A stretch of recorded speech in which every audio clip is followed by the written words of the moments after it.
So for the children of God, the sons and daughters of God, we got to draw ourselves to unite with the Lord. The scriptures go on to say, the Lord says, I will abide in you as you abide in me. For those who don't understand that King James term, I will remain in you as you remain in me.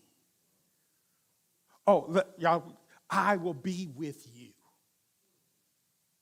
So if I'm with you all times of the day, everywhere you go, if I'm with you, what I'm requiring of you is to be with me.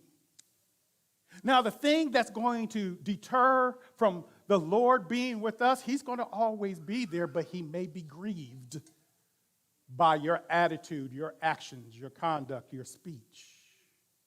And so be united to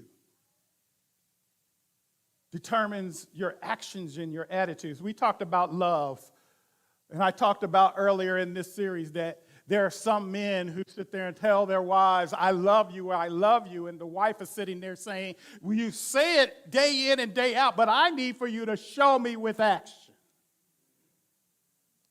I need to feel it at my address. I need to be able to see your love right here. Don't tell me you love me. There are many people who will say, Lord, I love you, but your actions do not demonstrate your love for the Lord. And so the unity that you say that you have, you do not have.